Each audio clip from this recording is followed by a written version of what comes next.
안녕하세요. 사회문화 세 번째 시간입니다. 지난 시간에는 이제 거시적 관점과 미시적 관점이 무엇인지, 그리고 거시적 관점 안에 있는 기능론이 무엇인지 간략하게 살펴봤고요. 오늘은 그 거시적 관점 안에서 기능론과 거의 대척점이라 할 수 있는, 반대된다고 할 수 있는 갈등론에 대해서 설명하도록 하겠습니다. 자, 화면 보시면 산업혁명 좀 들어봤죠? 증기기관이 발명되면서 엄청나게 산업이 발전하게 됐다. 그래서 혁명적인 특징을 지니고 있어서 산업혁명이라고 병명하게 됐고, 2차 산업혁명은 우리가 흔히 말하는 여기 보이는 컨베이어 벨트, 그 컨베이어 벨트가 등장함으로써 엄청나게 빠른 속도로 똑같이 생긴 물건을 빨리빨리 만들 수 있게 된 거죠. 그래서 이 산업혁명에 의해서 우리는 소비사회가 됐다라고 설명을 합니다. 그래서 이 산업혁명에 의해서 엄청나게 발전하면서 국가 전체가 발전되고 그 국가뿐만 아니라 국가와 국가 간의 무역도 엄청 활발해졌고, 그로 인해서 대부분의 사람들이 엄청난 물질적인 부를 이뤘다라고 합니다. 하지만 실제로 노동자들의 모습을 보면 전혀 그렇지 않았다는 걸 알 수 있어요. 노동자들의 삶은 굉장히 힘겨웠다는 것입니다. 그래서 여기에 있는 나이가 조금 있는 사람들도 지금 보면 엄청나게 좁은 공간에서 노동을 하고 있는 것을 알 수 있고요. 그 다음에 지금 이 사람들은 어린이들이죠. 유치원생이나 초등학생 때부터 바로 일을 시작했다고 합니다. 그래서 지금 여기 잘 보면 이 사진이 오래된 것이긴 하지만 중간중간에 하얀 부분들이 있죠. 그러니까 이런 것들이 단순히 사진이 오래돼서 하얀 부분이 아니라 여기가 지금 면직 공장이에요. 그래서 이만한 솜들이 엄청나게 많이 날리고 있으니까 당연히 코로 다 들어가겠죠. 그래서 호흡기 질환도 엄청나게 많을 것이고, 지금 이 사람 보면은 이제 발도 다쳤고, 그리고 신발도 신지 못하고 있는 굉장히 열악한 노동 환경 속에서 살아가고 있다고 합니다. 어린이들이에요. 지금은 불법이기 때문에 어린이들을 대상으로 노동을 시킬 수 없지만, 이때 당시에는 노동법이란 것이 제대로 구축되어 있지 못하다 보니까 이런 문제가 생겼다고 하고요. 그 다음에 이 사진 보면, 이 그림 보면 지금 정확히 보일지 모르겠으나 이게 지금 쇠사슬이에요. 쇠사슬을 사람 허리에 묶고 네 발로 기어갑니다. 그런데 이 사람의 나이는 어떻게 되냐면 어린이들입니다. 그래서 실제로 5살 때부터 이런 탄광에 취직해서 일을 했다고 해요. 근데 이 어린이들이 끄는 이유가 키 작은 어린이들이 왔다 갔다 하면 이 갱의 높이를 낮게 지어도 상관없기 때문에 어린이들을 고용했다고 합니다. 그래서 평균 노동시간은 거의 20시간에 육박하는 노동시간을 사용했다고 하죠. 물론 지금은 다 불법입니다. 엄청나게 열심히 일을 시켜놓고선 실제 임금은 지금 액수로 따지면 거의 몇천 원 정도밖에 못 받는, 물론 시간당이 아니라 하루치가 몇천 원도 받지 못하는 열악한 환경이었다고 해요. 그래서 이렇게 상강촌에서 제대로 된 관리가 되어 있지 못한 조건 속에서 일을 하다 보니까 평균 수명이 30살도 되지 못하는, 그래서 엄청나게 빨리 죽었던 최악의 노동 조건이었죠.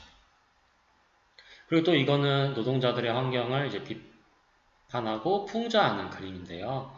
지금 잘 보시면 이게 뭐냐면, 잘 좀 작게 하고, 네, 더 이상 안 작아지네요.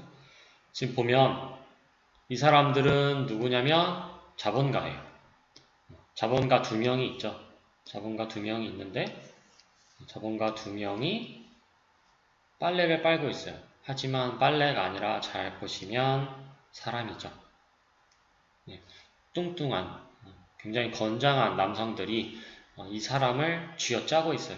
빨래처럼 쥐어 짰더니 뭐가 나오냐면 돈이 나오는 거예요. 돈이. 그래서 이걸 돈을 담고 있고 여기에 지금 보면 다 빨아서 더 이상 돈이 나오지 않는 빨랫감들이 나온다는 거예요. 뭘 풍자하는 거냐면 결국 자본가들이 노동자들을 억압하고 핍박한다. 결국 억압받은 노동자들은 이렇게 죽어가고 있다라는 것을 풍자하는 거예요.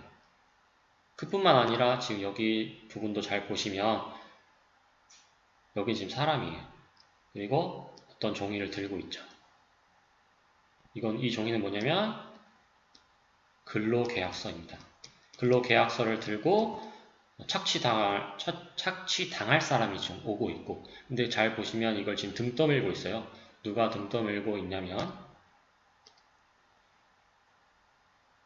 악마죠. 사신들이 등 떠밀고 있고, 지금 여기 해골 모습도 있고요. 채찍질을 들고 떠밀고 있다. 그래서 노동자들의 억압받는 삶을 풍자하는 그림이라고 할 수 있습니다. 그러니까 노동자들은 지금 평생 태어나는 그 순간부터 걷기 시작하면 엄청나게 힘든 일을 시작하고 있고요.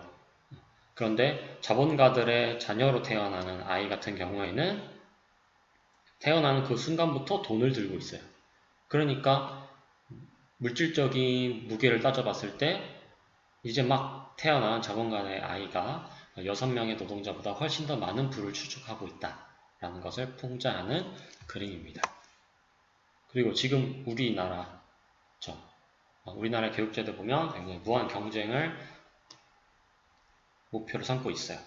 그래서 지금 똑같은 학생이지만 어떤 아이는 부모님이 운전을 해서 편하게 심지어 공부를 하면서 등교를 하고 있고 이 아이들은 자동차에 타지는 못했지만 어쨌든 자전거를 타고 열심히 밟고 있어요. 근데 이 아이는 자전거조차 없어서 열심히 뛰어가고 있는데 이런 자동차가 없다는 이유만으로 오히려 이 사람은 왜 빨리 못 달리냐라고 뭐라고 혼내고 있죠. 그러니까 자본가와 노동자의 출발선이 전혀 같지 않은데 이런 물질적인 부가 전혀 다른데 이렇게 동등하게 평가한다라는 말 자체가 잘못된 거죠. 그래서 이렇게 자본주의 사회를 비판하는, 풍자하는 그림들을 이렇게 살펴봤어요. 이렇게 살펴본 이유가 오늘 배우는 갈등론이 이렇게 주장하고 있기 때문에 이렇게 사회가 불평등한 사회라는 것을 비판하는 것이 이 갈등론이기 때문에 이렇게 설명을 해드렸습니다. 그럼 이제 갈등론을 자세하게 제대로 살펴볼 건데요. 수업 시간 맨 처음에 설명했듯이 갈등론은 기능론과 반대되는 이론이라고 생각하면 돼요. 기능론은 어제 뭐라고 했었냐면 사회의 여러 제도들은 각자의 기능을 수행하고 그 제도들은 서로 상호 의존을 한대요. 그래서 서로 제도들 간에 굉장히 균형을 이루기도 하고 조화를 이루기도 하고 그래서 그를 통해서 사회가 굉장히 안정적이다. 지금 사회가 굉장히 바람직한 사회다라고 본다는 거예요. 하지만 갈등론은 지금 사회는 전혀 바람직하지 않고 굉장히 불평등한 잘못된 사회다라고 설명합니다. 자, 학습지 보시면 전제, 사회적 희소자원을 여기서 말하는 희소자원은 물질적인 부가 될 수도 있고요. 권력일 수도 있고 이 말하는 명예가 될 수도 있어요. 어쨌든 희소하다라는 건데 갈등론 설명하기 앞서서 여러분들 희소와 희귀의 차이점은 무엇일까요? 이 개념은 이해를 해야 여러분들 갈등론을 완벽하게 이해할 수 있습니다. 희소하다, 희귀하다. 희소하다, 희귀하다. 희소하다라고 하는 것은 상대적 개념이고요. 희귀하다라는 것은 절대적인 개념입니다. 만약에 한국 호랑이는 희소한 걸까요? 희귀한 걸까요? 한국 호랑이는 우리는 이렇게 말을 하려면 되게 희귀하다라고 합니다. 희귀하다. 절대적인 숫자가 굉장히 적죠. 뭐 거의 멸종됐다고 볼 수 있지만 절대적인 숫자가 적은 것을 희귀하다라고 합니다. 희귀하다. 또 그냥 더 쉬운 예를 들어볼게요. 자, 제 이름이 송재환이라고 했죠. 송재환이 4월 9일 날 버린 쓰레기라고 할게요. 쓰레기. 버린 쓰레기. 송재환이 4월 9일 날 버린 쓰레기가 있대요. 그거는 희귀할까요? 희소할까요? 당연히 희귀하다고 볼 수는 없지만 어쨌든 희귀하다라고 해야 되는 거예요. 왜 희소하다라고 할 수 없냐? 희소하다라는 거는 결국 상대적인, 뭐가 상대적이냐? 자원의 수와 욕구가 차이가 나야 되는데 당연히 자원의 수보다 욕구가 더 클 때 희소하다라고 해요. 제가 쓴 쓰레기, 버리는 쓰레기를 누가 원하겠어요? 그러니까 욕구가 없겠죠? 제가 버린 쓰레기는. 그러니까 제가 이거 버린 거는 여러분들이 전혀 원하지 않기 때문에 자원의 수가 욕구보다 오히려 더 크다라고 할 수 있죠. 욕구가 없으니까. 그러니까 제가 버린 쓰레기는 희소하다라고 표현할 수 없는 거예요. 물론 희귀할 수는 있겠죠. 절대적인 숫자가 적으니까. 그럼 이제 어떤 학생이 이렇게 얘기할 수 있어요. 선생님 그러면 우리나라 한국 호랑이 같은 경우에는 어쨌든 희귀한 거긴 맞지만 우리가 그만큼 원하는데 없는 거니까 희소하기도 한 거 아니냐라고 하는데 그럴 수도 있겠죠. 그러니까 특정한 어떤 상품에 따라서 희소하면서도 희귀할 수도 있고요. 아니면 희귀하진 않지만 희소할 수도 있고 그리고 희소하진 않지만 희귀할 수는 있다는 거. 희소할 수는 없지만 희귀할 수 있다는 거. 이렇게 각각 다를 수 있습니다. 어쨌든 우리 갈등론, 사회에서 주목하는 거는 뭐냐면 희소한 거예요. 희소한 거. 사회적인 희소 자원을 획득하기 위한 거. 만약에 돈 같은 경우도 우리나라에 존재하는 돈은 굉장히 많아요. 종류가 엄청나게 다양하고 개수도 정말 많아요. 하지만 아무리 그게 많다고 하더라도 아무리 자원의 수가 많다고 하더라도 인간의 욕구가 어쨌든 훨씬 더 많기 때문에 돈은 희귀하다라고 할 수 없고 희소하다라고 할 수 있다는 거예요. 그래서 사회적 희소 자원을 획득하기 위해서 이 갈등론은 지배계급과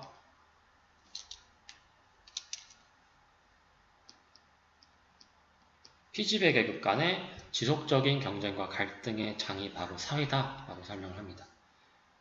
지배계급과 피지배계급 간의 지속적인 갈등의 장이다. 가장 중요한 문장이니까 꼭 기억했으면 좋겠어요. 지배계급과 피지배계급 간의 지속적인 경쟁과 갈등의 장이다. 반드시 기억했으면 좋겠습니다. 그러면 이 빈칸을 채우기에 앞서서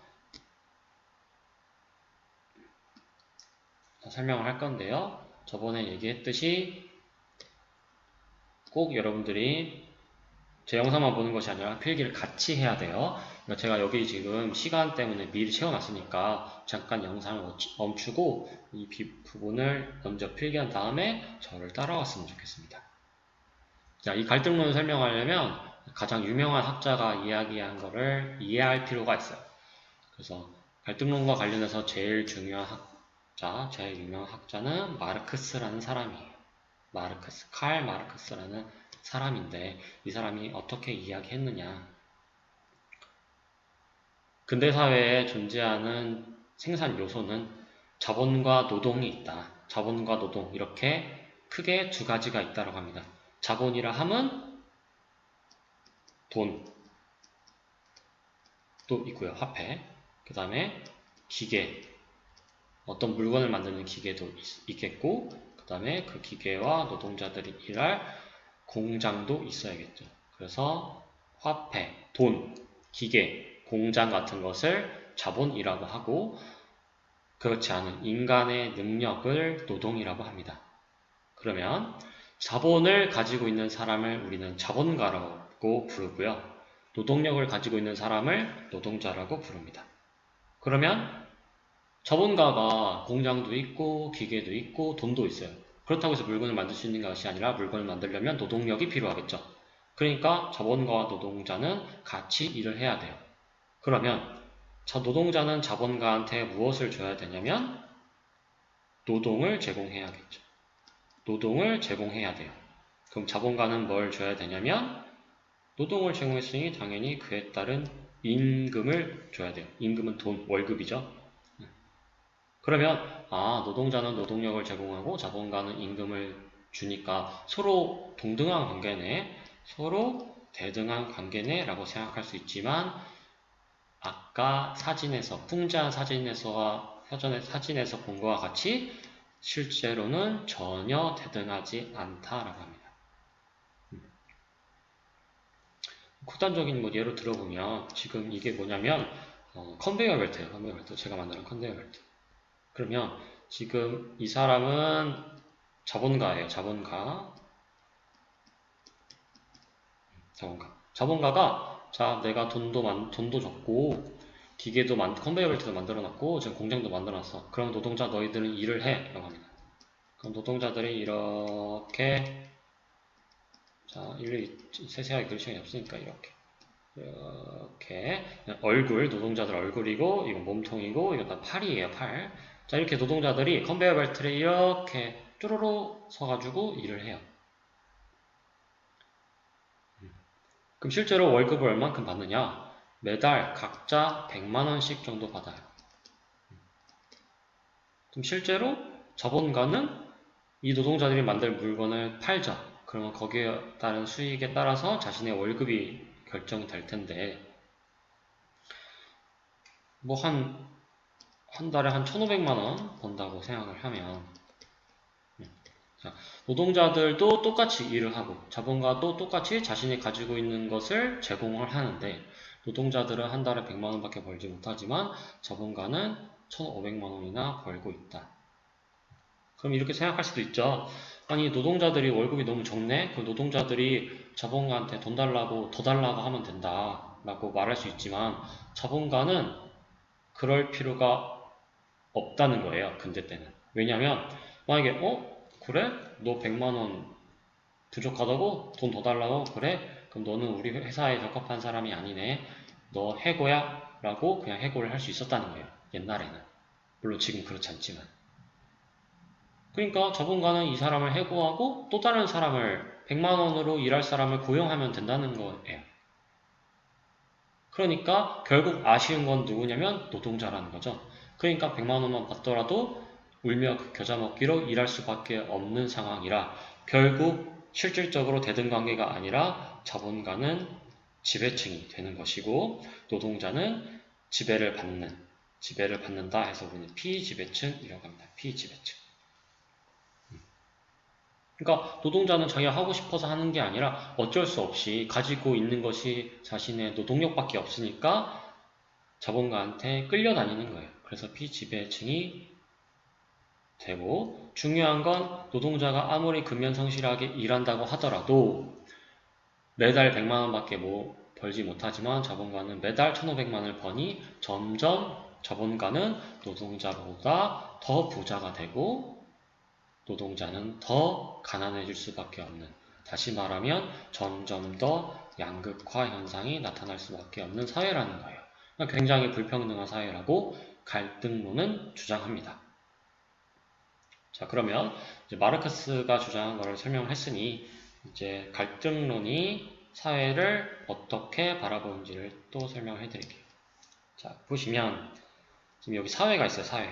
사회를 네모나게 만들었다고 하면 아까 사회는 사회에 희소가치가 존재한다고 했죠. 상대적으로 적은 가치, 즉 인간의 욕구보다 적은 가치를 희소가치라고 하는데 돈, 권력, 명예가 있다고 했어요. 근데 갈등론은 이 사회는 희소가치를 지배와 피지배층이 서로 경쟁하면서 투쟁하면서 얻으려고 하는 공간이다 라고 했습니다.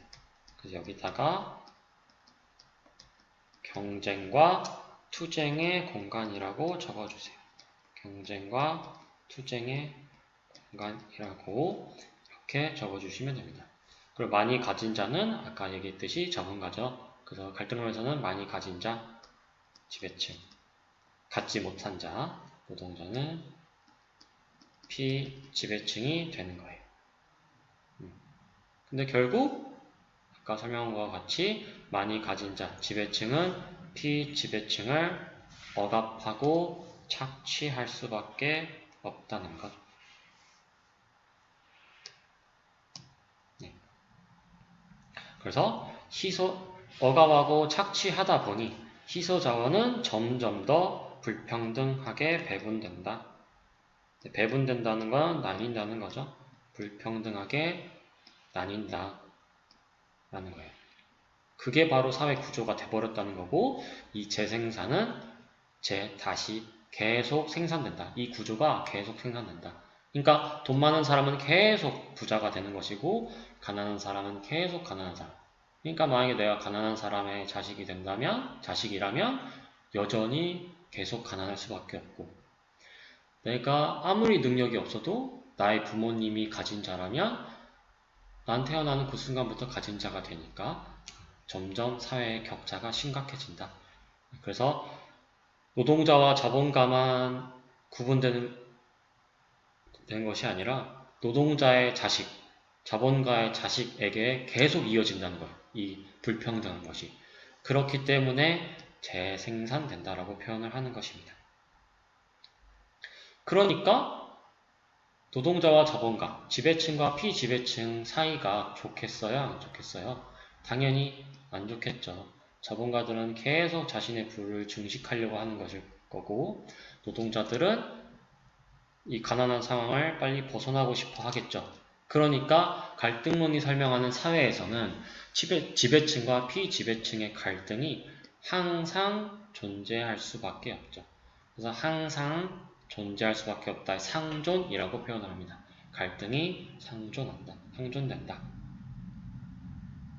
자, 그렇다면 우리 기능론에서는 이미 사회가 안정적이고 통합된 사회니까 사회가 바뀌는 걸 별로 좋아하지 않는다고 했죠. 그럼 갈등론에서는 어떻게 바라볼까요? 사회 변동을 긍정적으로 바라볼까요? 부정적으로 바라볼까요? 물론 갈등론은 노동자의 입장에서 세상을 바라보려고 하는 거예요. 다시 갈등론은 갖지 못한 자의 입장에서 사회를 바라볼 수밖에 없어요. 사회가 잘못됐다라고 보니까, 불평등하게 보니까. 그러니까 사회는 당연히 바뀌어야 된다고 했죠. 어떻게 바뀌냐면 평등하게 사회가 바뀌어야 된다고 봐요. 그러니까 즉 사회 변동은 급진적으로 바뀌기를 원해요. 이 갈등론에서는. 왜냐하면 이미 불평등이 심각하대요. 다시 말하면 이미 사회가 문제가 굉장히 많다라고 했는데 문제가 많은 사회를 왜 굳이 천천히 바꾸려고 하겠어요? 최대한 빨리 바꿔서 문제를 해결하려고 하겠죠. 그러니까 급진적으로 바꾸려고 합니다. 기능론과 달리 기능론은 점진적으로 바라본다고 했죠. 그러니까 갈등론에서는 결국 사회 변동이라 함은 좋지 않은 상황에서 더 좋은 사회로 나아가는 것이다 라고 하기 때문에 사회 변동은 즉 사회 발전이라고도 할 수 있다라고 합니다. 그래서 사회 발전을 더 나은 사회로 가는 것이다 라고 바라봅니다. 네, 이렇게. 굉장히 사회를 부정적으로, 그러니까 마치 기능론은 좀 더 사회를 긍정적으로, 갈등론은 사회를 좀 부정적으로 바라본다 라고 할 수 있습니다. 빈칸 같이 채워볼게요. 여기는 기본 입장, 지배계급과 피지배계급의 이익은 뭐라고 하냐면 양립할 수 없다. 같이 존재할 수 없다. 즉 지배계급이 부자가 되면 피지배계급도 같이 부자가 되거나 지배계급이 가난해지면 피지배계급도 가난해진다. 이게 아니라는 거예요. 지배계급은 점점 돈을 많이 벌게 되는 것이고 피지배계급은 점점 돈을 못 벌게 되는 상대적으로. 그러니까 서로 양립될 수 없다. 제로섬 게임이다 라고 할 수 있는 거예요. 누가 한쪽이 부자가 되면 다른 한쪽은 가난해질 수밖에 없다는 거. 그러니까 제로섬이라는 거랑 같은 거죠. 양립할 수 없다는 거예요. 지배계급만 부자가 될 수 있고 비지배계급은 상대적으로 가난할 수밖에 없다라고 합니다. 그리고 사회 구조나 제도는 누구를 보호하는 것이냐? 지배계급이겠어요? 피지배계급이겠어요? 당연히 지배계급이겠죠. 지배계급의 기득권, 이미 이익을 얻고 있는 것을 보호하겠고, 그렇기 때문에 계급의 재생산 수단에 불과하겠죠. 네. 다시 지배계급의 기득권을 보호하기 때문에 지배계급은 점점 부자가 되고 피지배계급은 가난해질 수밖에 없으므로 지배계급은 계속 자식의 그 후손까지도 계속 지배계급이 되고 피지배계급은 계속 피지배계급일 수밖에 없다. 이게 계속 생산된다. 계속 이루어진다. 라고 해서 재생산의 수단에 불과하다라고 하는 것입니다. 특징. 사회 안정과 질서는 지배계급의 강요나 억압일 뿐이다. 사회가 안정적이다? 사회 질서가 있다? 이거는 결국 지배계급의 부를 축적하기 위한 것일 뿐이다. 라는 거예요. 그러니까 지배계급한테만 유리하다는 거죠. 이 사회 안정이. 지배계급의 강요나 억압에 성상하고 그리고 이렇게 사회는 불평등함으로 노동자와 자본가는 사이가 좋지 않으므로 아까 뭐가 상존한다고 했냐면 갈등이 상존한다고 했죠. 갈등은 필연적일 수밖에 없다. 그리고 갈등은 사회 변동의 원동력이자 사회 발전의 계기다. 그러니까 갈등 자체를 부정적으로 보지 않아요. 이 갈등론은. 갈등은 있을 수밖에 없다라고 하는 거예요. 하지만 한계. 사회 각 부분의 복잡한 관계를 피지배계급과 지배계급 이 관계로 너무나도 단순하게 했죠. 어떻게 실제로 그러니까 이 갈등론은 굉장히 근대 때 만들어졌던 틀이기 때문에 지금 사회를 설명하기 어렵다는 거예요. 우리 유성구에 많은 연구원분들, 그럼 이 연구원분들은 지배계급이에요? 피지배계급이에요? 그럼 저희 교사들은 지배계급이에요? 피지배계급이에요? 굉장히 어렵다는 거예요. 연구원들은 물론 뭐 굳이 단순하게 하면 노동자로 할 수도 있지만 또 노동자가 아닐 수도 있죠. 왜냐하면 자신의 독자적인 능력으로 연구 능력으로 연구를 할 수 있기 때문에 이 사람을 지배계급으로 볼 것이냐 피지배계급으로 볼 것이냐 어렵다는 거죠.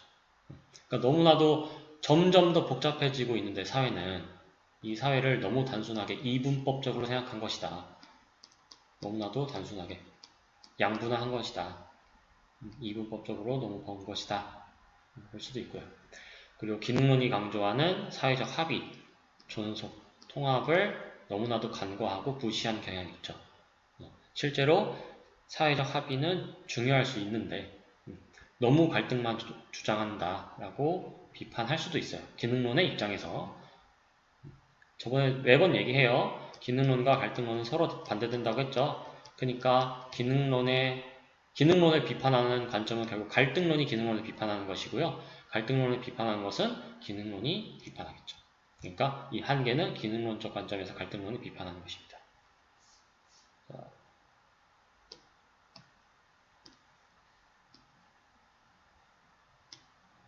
그러면 이 또 기능론과 갈등론을 구분하는 1번부터 7번은 여러분들 퀴즈 풀이로 제가 또 올릴 건데요. 1, 2번만 같이 한번 해볼게요. 그리고 오늘 수업을 끝내도록 하겠습니다.